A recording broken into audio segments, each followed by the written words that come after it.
مرة أخرى أعزائي المشاهدين في برنامج الملعب. يسعدني أن يكون معي في حلقة هذا المساء اللاعب الدولي السابق الكابتن صالح المطلق. وسام، مساك الله بالخير، حياك الله معنا. الله يحييك، أهلا وسهلا فيك والسادة المشاهدين. كما يسعدنا كذلك أن يكون معنا في حلقة هذا المساء ومن استديو البرنامج في الرياض الإعلامي والناقد الرياضي أستاذ نبيل العبودي. أبو نور، مساك الله بالخير، حياك الله معنا في حلقة هذا اليوم. مساء عليك أخوي علي وعلى كابتن صالح، وسعيد الحقيقة بمشاركتي اليوم معكم ومع الكابتن صالح. الله يحييك والله يحييك. سلامات، الحمد لله على سلامتك، ما تشوف شر. الله يسلمك. طالع من الشر إن شاء الله. الله يسلمك، ما يجيك الشر إن شاء الله. يعني اليوم من المغرب كذا حاجة بسيطة، يعني تكشي بسيطة. سلامات خبر بسيطة. وصل لك العلم الظاهر. وصلنا العلم، نعم. لا الآن وصلنا العلم من الشباب لا الحمد لله على كل حال، ما صار إلا خير إن شاء الله. ما قدامك العافية. سيارة يعني اي خفيف بس يعني. اي بالرياض كلنا كان عقوة الديب. سلامات سلامات. شكل اسبوعي، شكل ما تشوفون شر ان شاء الله جميعا. ما قدامك العافية وطالع من الشر ان شاء الله. الله يجزاك خير، شكرا لك. اعزائي المشاهدين، مثل ما تابعت معنا عناوين حلقة هذا اليوم ومثل ما شاهدتوا بشكل اكيد المباراة اللي جمعت يوم امس ما بين منتخبنا السعودي الخضر والمنتخب الشقيق الفلسطيني، والتي انتهت المباراة بتعادل سلبي. المنتخب السعودي عاد طبعا برحلة خاصة يوم امس الى الرياض، ولا الحمد لله سالما غانما نقول بنقطة واحدة، لأن الآن فرق عن الوصيف تقريبا 6 نقاط.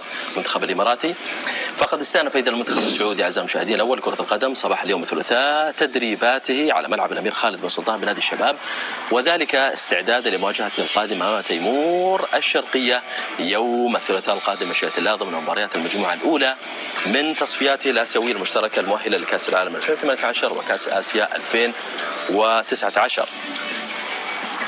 وقبل انطلاق الحصة التدريبية اجتمع المدير الفني سيد بيتمارفيك بلاعبي المنتخب وشرح طريقة تنفيذ التمارين والتعرف على القيمة الفنية التي سيتم الاستفادة منها في الحصة التدريبية. وفي الجانب التطبيقي قسم لاعبي المنتخب إلى مجموعتين. الأولى ضمت اللاعبين الذين شاركوا بصفة أساسية في لقاء يوم أمس أمام منتخب فلسطين، حيث أجروا مجموعة من التمارين الاسترجاعية برفقة المعد البدني. أما المجموعة الثانية فقد أجروا تمارين اعتيادية التي بدأت بالجري حول الملعب، ثم نفذت مجموعة من التمارين اللياقية باستخدام الأقماع وكذلك المربعات اللياقية. الأقماع راح يحدث عنها بشكل مفصل كابتن صالح المطلق، والمربعات اللياقية كذلك هذه في عهدته يتكلمنا فيها بشكل مفصل أكثر ومدى ارتياحه من السيد بيتمارفيك.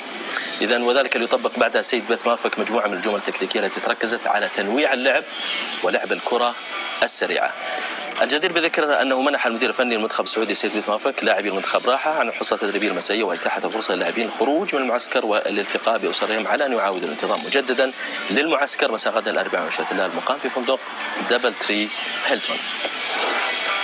خلينا عشان ما ننسى السؤال هذا أبو أسامة، قبل ما أتكلم معك عن تنويع اللعب وطريقة بيتمارفيك بشكل عام، طريقة المربعات اللياقية واستخدام الأقماع كمدرب وطني وكلاعب سابق، تقصد عن تمرين اليوم؟ هو يقول لك تركزت تمارينها اليوم على المربعات اللياقية. إيش يقصدون بالمربعات اللياقية؟ ما أدري. طريقة جديدة فاتت عليك هذه يعني ولا كيف؟ طريقة مربع، ممكن مربع 4 يعني مثلا لاعبين في مربع مثلا، أو 6 لاعبين أو 8 لاعبين، مش عارف يعني ايش المقصود فيها المربع. 4 مجموعات يمكن 4 مجموعات، ما تدري ايش المقصود فيها. انا اتصور والله اعلم انه دائما بدايه التمرين يكون هناك مربع يكون فيه لاعبين على اساس يعني واحد في الوسط والباقيين يتناول الكره، اللي يقطع الكره يدخل وكذا كبدايه تسخين. يعني طيب. اتصور انه هذا المقصود، الله اعلم يعني. طيب بالمناسبه حدثنا عن المباراه اللي شفتها امس وخصوصا فيما يتعلق باسلوب السيد بيتمارفيك، هل شفت عنده تنويع باللعب؟ شفت شخصيته منعكسه على المنتخب؟ هذا سؤال جيد، خصوصا الاخير قضيه شخصيه المدرب. يعني احنا لما نتكلم عن المنتخب السعودي ولازم نستحضر كل شيء، نستحضر الماضي وأيضا الماضي البعيد والماضي لا تبعد منه كثير القريب. لابد تكلمت أنت عن شخصية مدرب، وبالتالي شخصية المدرب اللي تنعكس على شخصية المنتخب، هوية المنتخب.